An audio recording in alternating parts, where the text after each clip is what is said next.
7 y casi 43 minutos de la tarde en Canarias. Estamos escuchando una canción de Space Hawk, espero haberlo pronunciado bien, para saludar en la tarde de hoy a Alberto Hernández, que es dibujante de cómic, ilustrador y autor de Isako y sus aventuras, que ahora saca un nuevo volumen, el segundo. Alberto, muy buenas tardes, bienvenido. Muy buenas tardes, muchísimas gracias por invitarme. Bueno, lo primero, cuéntanos por qué has elegido esta canción, que suena muy muy bien. Porque me lleva a la época de los 90, a esos años en que uno está formándose como persona y se encuentra algún que otro muro.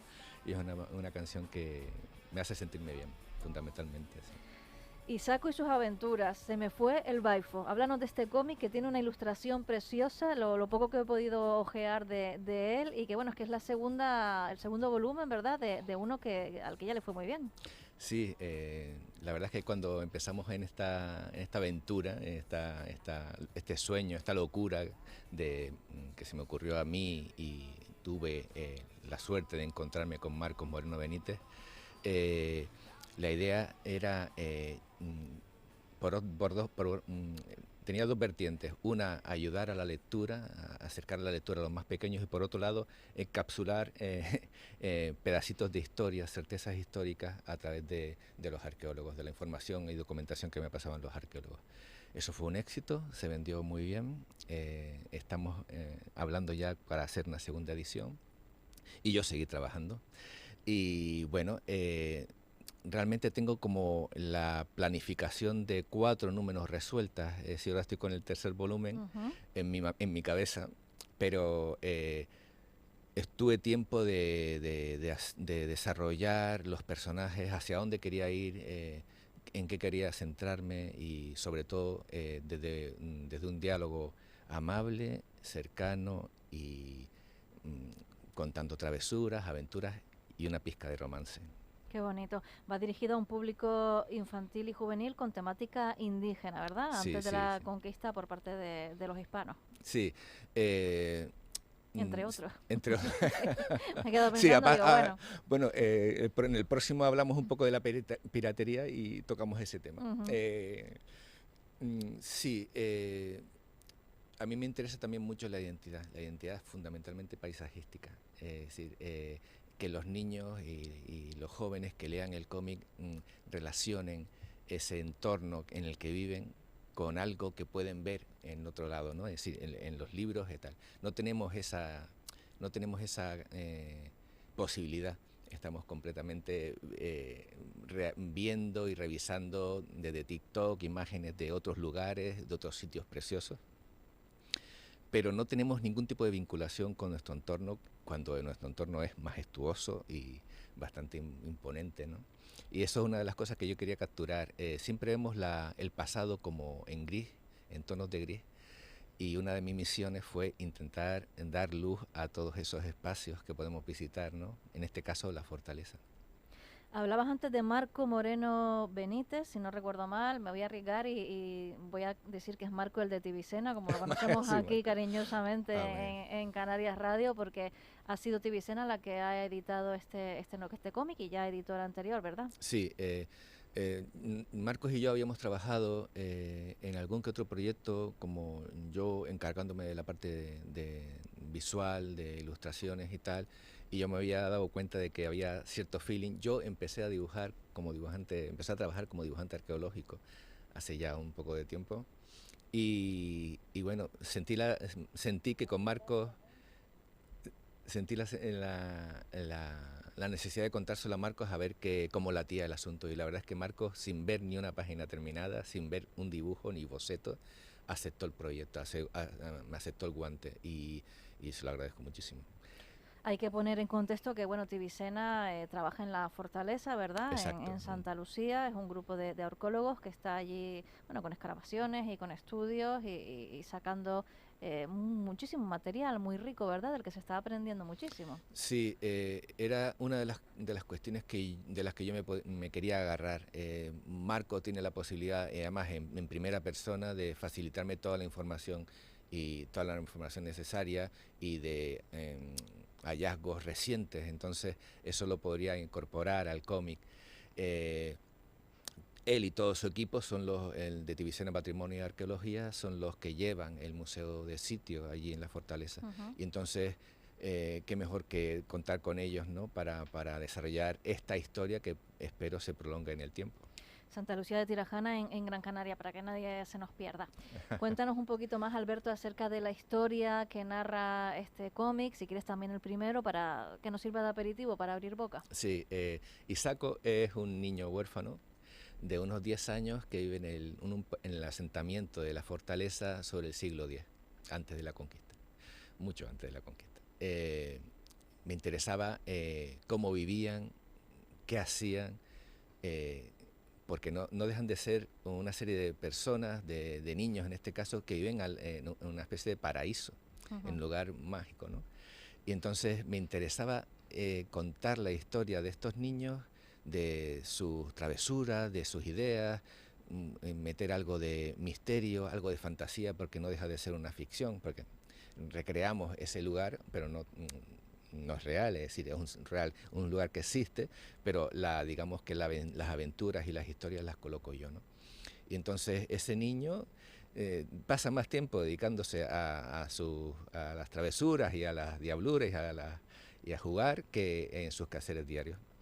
Entonces tiene una especie de un pequeño grupo de niños de pandilla y con eso es con los que corren aventuras. En el primero era la cueva de los muertos, que era una especie de hazaña que tenía que realizar Isaco para convertirse en un adulto cuando nadie le pedía que lo hiciera.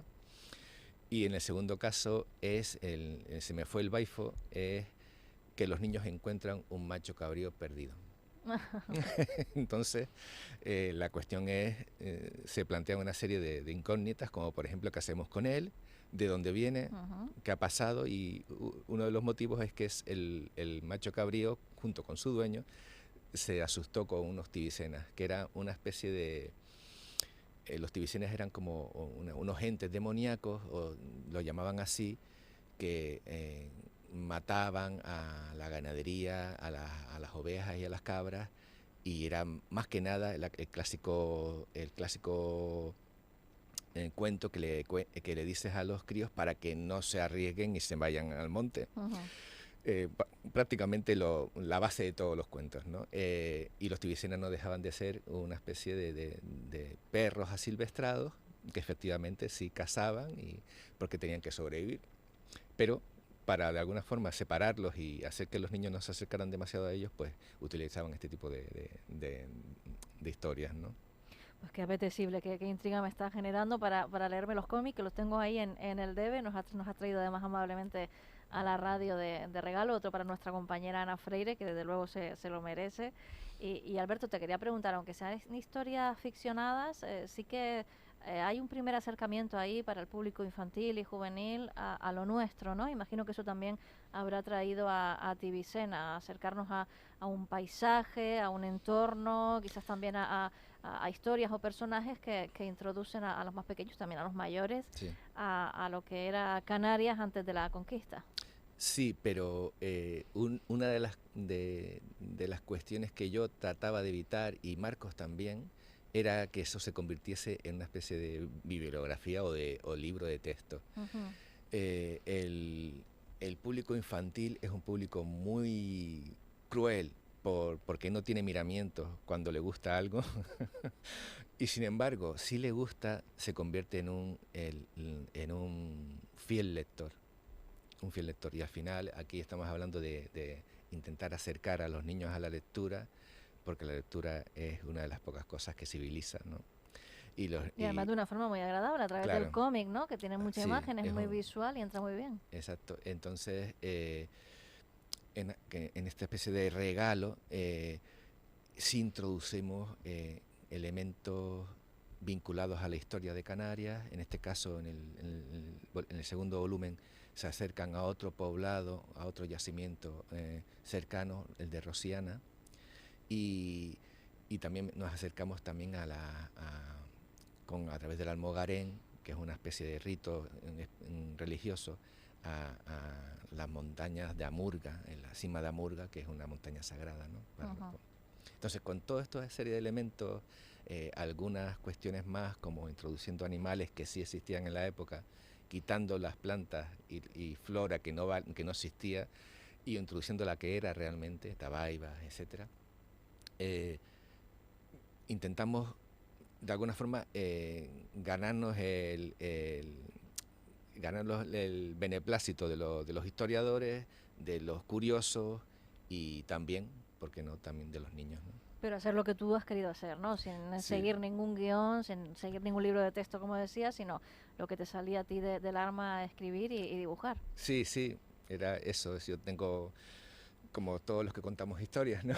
Claro. Tenemos una infinidad de cosas que queremos contar. Muchas veces, la gran mayoría de ellas se quedan en el cajón, en un cajón, un desastre que uno tiene. Y bien, tuve la suerte de tener la posibilidad de contar lo que quería contar y de la forma que lo quería contar, y eso es un privilegio. Hay un montón de gente que se ha sumado, el Ayuntamiento de Santa Lucía de Tirajana y el Cabildo, y todo el grupo, todo el equipo de arqueólogos de Tibicena. Entonces ellos me facilitaron esa posibilidad, pero sí me he sentido muy cómodo, sí he hecho lo que realmente quería hacer. Tú tienes una amplia trayectoria, Alberto, no solo para público infantil y juvenil. ¿Qué diferencias notas entre ambos públicos? ¿Es más fácil uno, más difícil otro? Decías que no tiene miramientos el público infantil, que si no le gusta te lo va a decir con crueldad, bueno, sin o lo lanza. Sí. Hay una diferencia súper importante. Tratando de no ponerme técnico, habitualmente yo trabajo para franquicias, es decir, para cómic, por ejemplo, el último que hice es un cómic de vampiros, el que estoy haciendo ahora para Estados Unidos, para Scout Comics, es una serie de una familia que viaja en el tiempo. Son como juveniles, pero con más elementos cercanos a adultos, ¿no? Hay otro tipo de contextos, etcétera. En cuanto al infantil, el color tiene que ser determinado, los contornos de los personajes y de las piezas tienen que ser redondeados, no pueden haber estridismos, bueno, está mal dicho, me acabo de inventar un palabra. Pero te hemos entendido y nunca había caído en eso, fíjate. Sí, los niños los ojos tienen que ser un poquito más grandes para expresar lo que quieres expresar, emoción, y a fin de cuentas el trabajo que se hace para adultos, tienes que intentar dosificar la emoción que transmites a través de los dibujos y los textos. Ellos son los que marcan la pauta. El tempo lo pone el lector. En el cómic, por eso me parece fascinante este medio, esa disciplina, porque es el lector el que mete el tiempo entre una viñeta y otra. Es el que crea el espacio entre eso. Tú puedes hacer 2 viñetas de una secuencia en que un señor está sentado y se pone el sombrero, pero el tempo lo pone el lector. Sin embargo, en el tema de los niños pasa lo mismo, pero en el tema de los niños tú tienes que mostrar la emoción desde el principio, con gestualidad, con colores, como se dicen, de temperatura, para crear un ambiente, una atmósfera determinada. Y eso se consigue con mucho tiempo, disciplina y un conocimiento del medio importante. Has dicho al principio de la entrevista que ya tienes en la cabeza el 3er volumen de este cómic, ¿qué nos puedes adelantar? Sí, nosotros hablamos con Marcos y yo, nos tenemos reuniones, nos sentamos y yo digo a Marcos por dónde quiero echar y él me dice, por ahí no puedes ir, tienes que ir por otro lado. Habitualmente, por lo general, siempre coincidimos en muchas cosas y él me facilita mucha información o me da ideas que digo, pues no había pensado en eso. Pero tiene que ver con la piratería, como te comenté, y es... no quiero tampoco desvelar nada, pero vamos, capturan a uno de los personajes. Y entonces hay una especie de búsqueda y captura de ese personaje. Entonces se valen de elementos naturales que existen y bueno, de muchas más cosas que no puedo desvelar. Claro. Bueno, pues nos quedamos ahí con esa intriga que no está nada mal para que nos sirva de aliciente para el nuevo volumen del cómic de Isaco. De momento tenemos aquí el segundo, vamos a disfrutarlo primero. Alberto Hernández, dibujante de cómic, ilustrador y autor de Isaco y sus aventuras, gracias por venir a la radio y mucha suerte. Muchísimas gracias a ustedes.